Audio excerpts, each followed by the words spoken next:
Okay, continuing our discussion, the security market line, capital asset pricing model. The security market line is one of the important concepts here.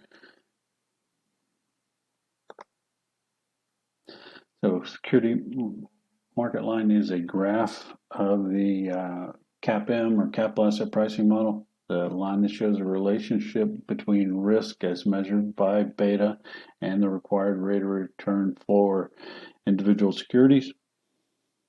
So we're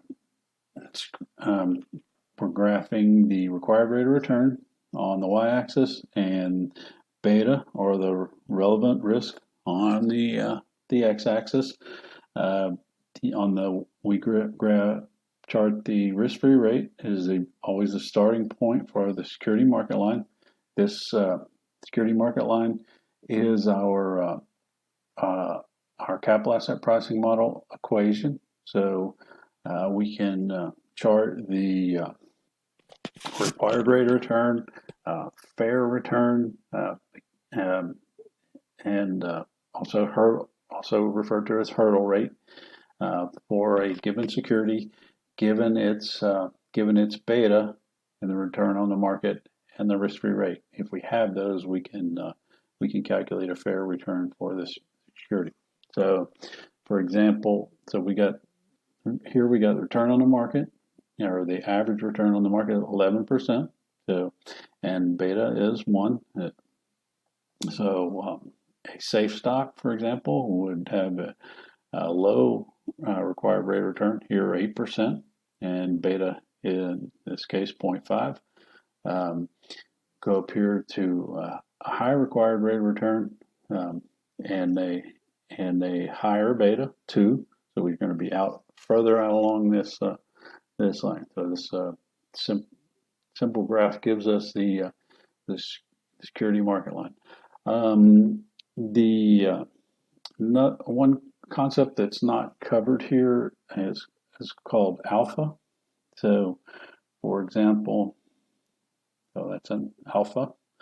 So alpha is the difference. So, for example, if we had a security that offered this rate of return, and along with it had a beta of 1, so this security would have a positive alpha.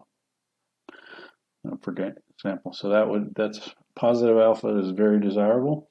For example, if we had a security that was over here, so that offered a less than a 17% return, let's say that might be 15% or something of that nature. So put my dot back there. So this would be a negative alpha. So negative alpha is undesirable. So the negative alpha would be stock would be overpriced. Positive alpha, stock with a positive alpha, would be underpriced. So impact of inflation. So risk-free rate is the price of money to a riskless borrower. So again, we generally use T-bills. Just a note about T-bills. If you can look at where rates have gone since this crisis has hit, all Treasury rates have fallen drastically, and this is what we call a flight to quality. So the amazing as it seems, the U.S. economy and U.S. government is considered the safest investment in the world. So as a result, when we have difficult times, all sorts of investors sell securities and sell risky securities and buy the least risky security that they can find, and that is U.S. Treasuries, and specifically U.S. Treasury bills. The nominal rate consists of a real inflation-free rate of return and the inflation premium.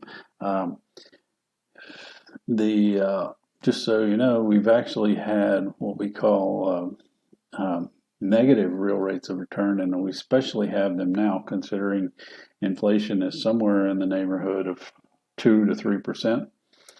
The Treasury bills have, if they've been positive, I'm not aware of it since the last financial crisis. But anyway, so increase in expected the inflation would or should increase the risk-free rate. One of the things that's kept those rates so low is, for one was quantitative easing, which has still to this point has not ended. But in addition to that, the an investment from the Chinese government and Japan has also reduced the rates, the treasury rates, because the Chinese are the largest buyer. Chinese government is the largest buyer of U.S. treasuries, and uh, individuals in Japan and corporations are very large investors in treasuries as well. Yeah. So a increase in expected inflation rate, increase the risk-free rate. So in this case, the security market line would experience a parallel upward shift. So let me see if I can get back to the chart. So if risk-free rate went up, that would simply shift our security market line up. So for example, in this case, if this risk-free rate went to 7%, the opposite is what's going on right now, where our risk-free rate is somewhere down, right? It's going away. There we go. This is more what the market looks like right now. So, okay, next section we'll talk about changes in risk aversion.